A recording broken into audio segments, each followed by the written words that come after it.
4, okay, there are absolutely, positively no shortcuts. It's all sow and reap. Now, you could be smart about it, okay, but there's no shortcuts. Anything that looks good, too good to be true. Now, it's a Saturday morning.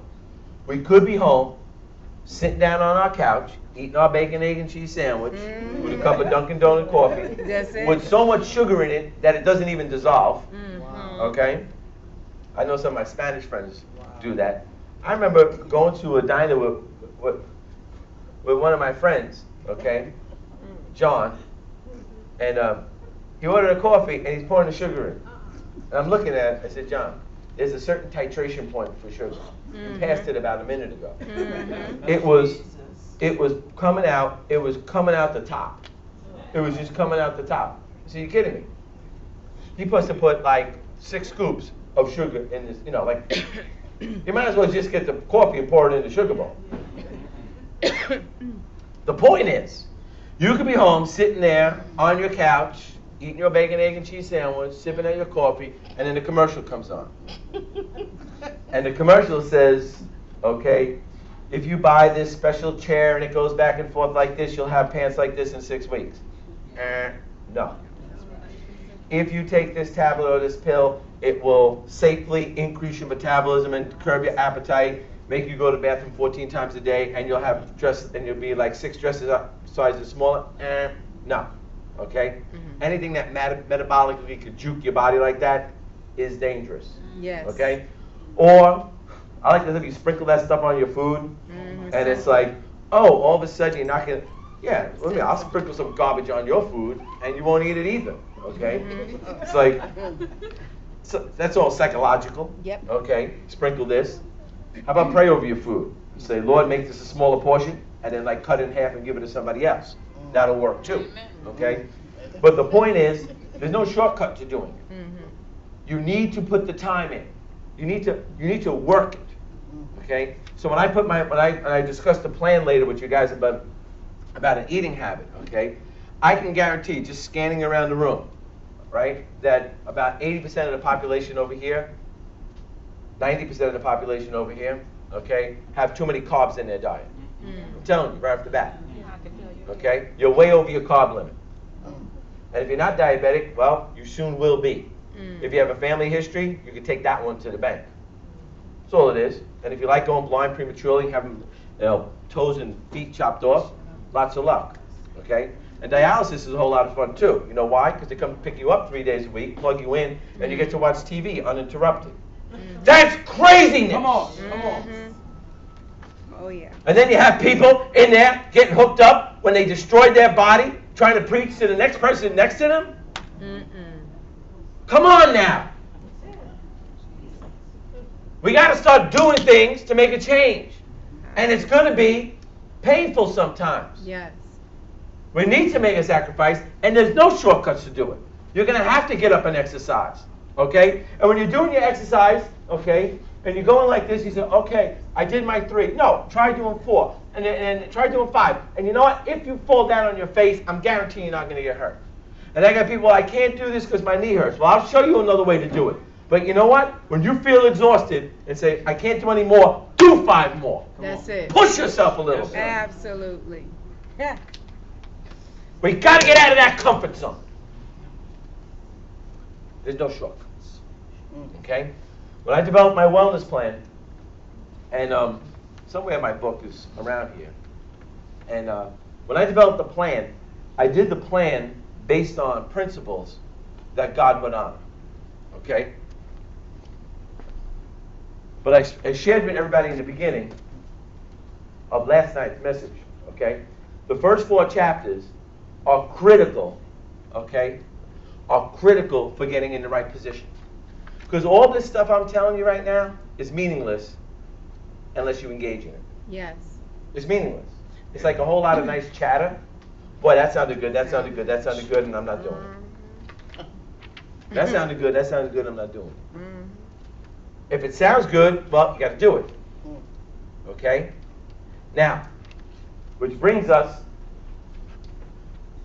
to number 5. Okay? Number 5 is that if we find a plan that works, and you can fill it in any way you like, because I wrote this a while ago. You need to stick with a plan that works. Okay? I will be committed to a plan that works.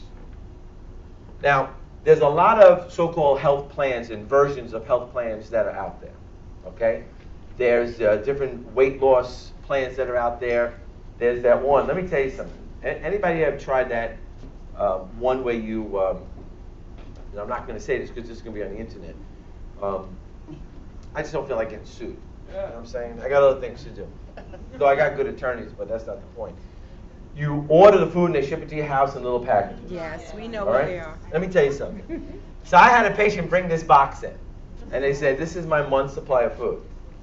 And I was appalled.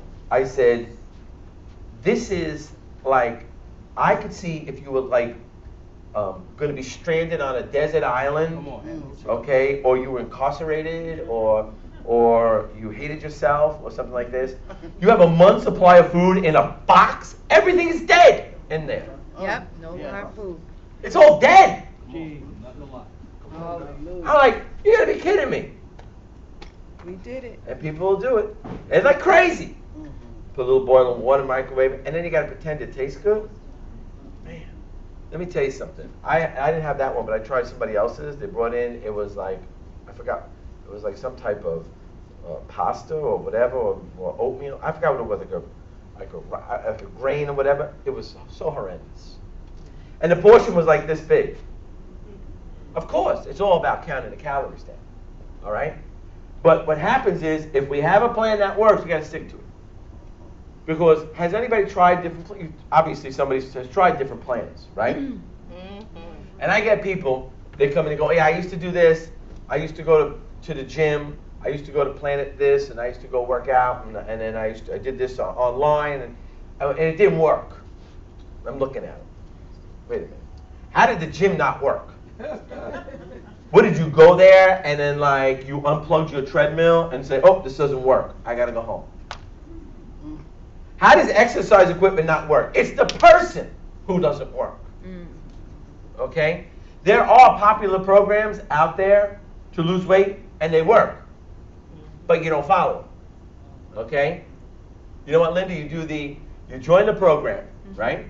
And then after a while, you start doing the Linda's version of the program. And then all of a sudden, the train starts going off the rails. And then you go, oh, it didn't work.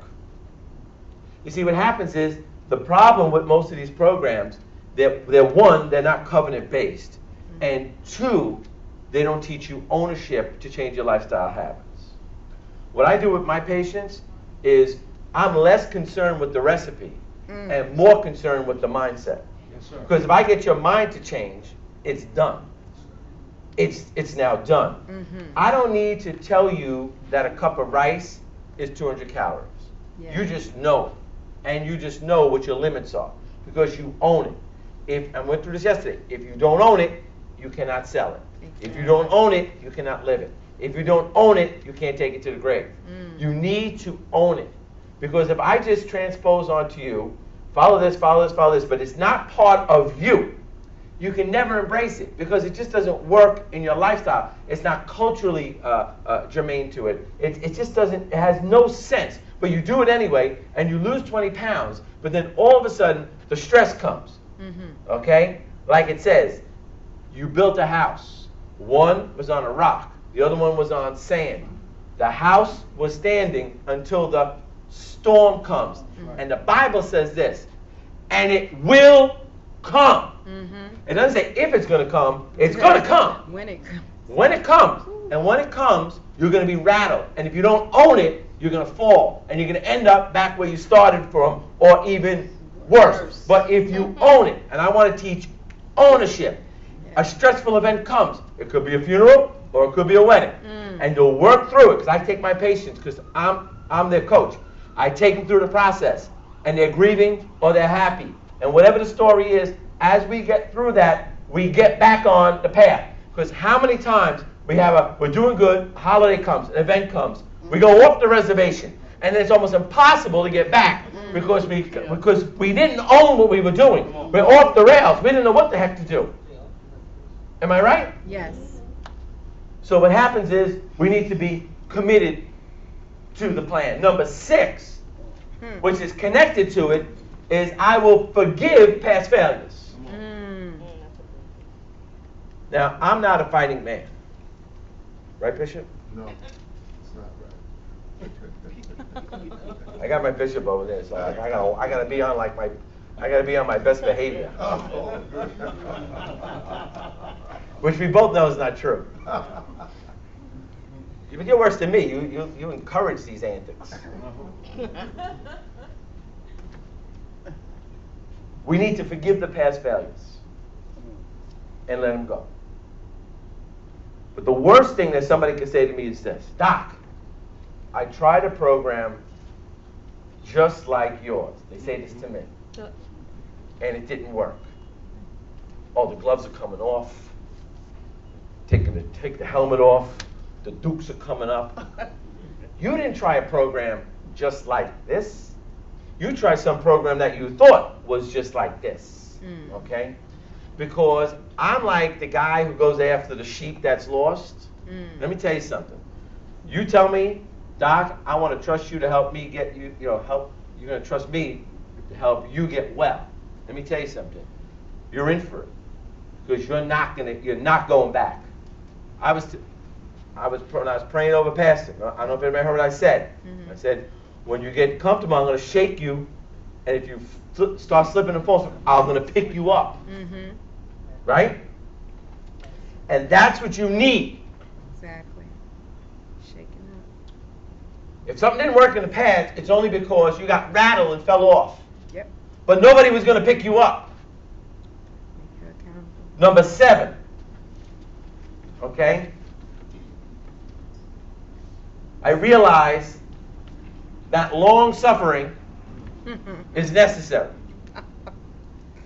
Now, part of the program that we do is people get on the scale, because I want to check your what? What? Weight. What? I don't care about your weight. I care about your body fat percentage. Oh, yeah. I care about something that when I measure it, I can give you direction on how to improve it. Okay? And I got people who get on the scale, and one day they're like 155 with a 31% body fat, and the next day they get on, it's 156 with a 36% body fat, and they tell me they exercised, they ate good, they have no idea why did their weight go up, why did their body fat percentage go up, because sometimes it does. Yep. Sometimes you get on the scale, and it's not going to tell you what you want. I got people say, oh, I did this, I fasted one day, and then what happens is the scale doesn't do it, or you don't get the progress. I got patients that come in and they had, say, they've had migraines, okay, for 20 years. They come in, after 2 or 3 weeks, the migraines start going away. They have a new lease on life. I had one patient, 3 days a week with a migraine. After 2 months, they were relatively gone. But what happened was, one day, it came back. And her thing was, is it going to come back? Is it going to come back and stay again? It was nerve-wracking. And I had to reassure that sometimes the enemy is going to remind you of where you were. Okay? But it doesn't mean you got to go back there. Yes. And I corrected the imbalance in her neck, and this woman was having, 15 migraine headaches a month, debilitating. And now, every once in a while, it starts to come, but it doesn't come. Okay? And that's just one example of stuff. I have so many patients who come in, and there's so many things happening, and there's so many changes that are going on, that I ask them to do a testimony. And here's where I find the greatest testimonies. When I'm not even sure why, they're telling me this, because it's not their reason when they came in.